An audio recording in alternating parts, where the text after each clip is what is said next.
അസ്സലാമു അലൈക്കും. ഇന്ന് ഞാനിവിടെ ഉണ്ടാക്കാൻ പോകുന്നത് സ്പ്രിംഗ് റോളാണ്. ഞാൻ ഇതിന് വേറൊരു ഫില്ലിംഗ് വെച്ചിട്ടാണ് ഉണ്ടാക്കുന്നത്. സാധാരണ നമ്മൾ ഉണ്ടാക്കുന്നതിനെക്കാട്ടി വ്യത്യസ്തമായിട്ടുള്ളൊരു ഫില്ലിങ്ങാണ്. നല്ലൊരു ടേസ്റ്റി ആയിട്ടുള്ള ഫില്ലിങ്ങാണ്. അപ്പോൾ ഇതെങ്ങനെയാണ് ഉണ്ടാക്കുന്നതെന്ന് നോക്കാം. അതിനോട് ഞാൻ ഇപ്പോൾ ഒരു പാത്രം ചൂടാകുമ്പോൾ അതിലേക്ക് കുറച്ച് വെളിച്ചെണ്ണ ഒഴിച്ച് കൊടുക്കുക. അതിലേക്ക് കുറച്ച് ഇഞ്ചി വെളുത്തുള്ളി പേസ്റ്റ്, 2 പച്ചമുളകും കൂടി ചേർത്ത് ഈ വെളുത്തുള്ളിൻ്റെയൊക്കെ ആ പച്ചമണം മാറുന്നവരെ ഒന്ന് വഴറ്റി കൊടുക്കാം. ചെറുതായി കട്ട് ചെയ്ത് വെച്ചിട്ടുള്ള ചിക്കൻ ഇട്ട് കൊടുക്കുക. അതിലേക്ക് ആവശ്യത്തിനുള്ള ഉപ്പ്, കുറച്ച് മഞ്ഞൾപ്പൊടി, 1 ടീസ്പൂൺ കുരുമുളക് പൊടിയും കൂടി ചേർത്ത് നല്ലപോലെ ഒന്ന് ഇളക്കി കൊടുക്കുക. നല്ലൊരു ഫ്രൈ രൂപത്തിലാക്കിയെടുക്കാം.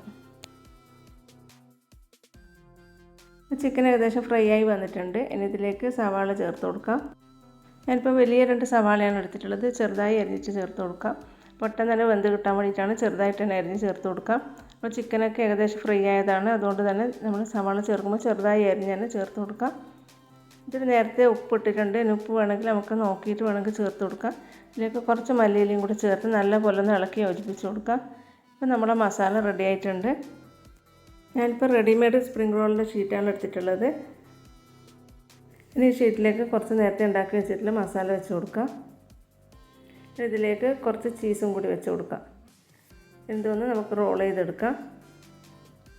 നല്ല ടേസ്റ്റ് ആയിട്ടുള്ളൊരു ഫില്ലിങ്ങാണ്. എല്ലാവരും ഒന്ന് ട്രൈ ചെയ്ത് നോക്കണം. നല്ല ടേസ്റ്റാണ്. എല്ലാവരും ഒരിക്കലും ഒന്ന് ട്രൈ ചെയ്ത് നോക്കാം. നിങ്ങൾ ആദ്യമായിട്ടാണ് എൻ്റെ ചാനൽ കാണുന്നതെങ്കിൽ സബ്സ്ക്രൈബ് ചെയ്യാത്തവരുണ്ടെങ്കിൽ ഒന്ന് സബ്സ്ക്രൈബ് ചെയ്യുക. നിങ്ങൾക്ക് എൻ്റെ റെസിപ്പി ഇഷ്ടമായിട്ടുണ്ടെങ്കിൽ ഷെയർ ലൈക്കും ചെയ്ത് ഒന്ന് സപ്പോർട്ട് ചെയ്യുക. ഇപ്പം നമ്മൾ റോളൊക്കെ ഉണ്ടാക്കി കഴിഞ്ഞു.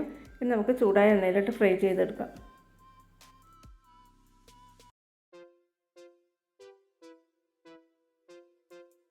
നമ്മൾ റോളൊക്കെ നല്ലപോലെ ഫ്രൈ ആയി വന്നിട്ടുണ്ട്. ഇത് എണ്ണയിൽ നിന്ന് കോരി മാറ്റാം. നല്ല ക്രിസ്പി ആയിട്ടുള്ള റോളാണ്. എല്ലാവരും ഒന്ന് ട്രൈ ചെയ്ത് നോക്കുക. ഇൻഷാ അല്ലാഹ് മറ്റൊരു റെസിപ്പി ആയിട്ട് വീണ്ടും കാണാം.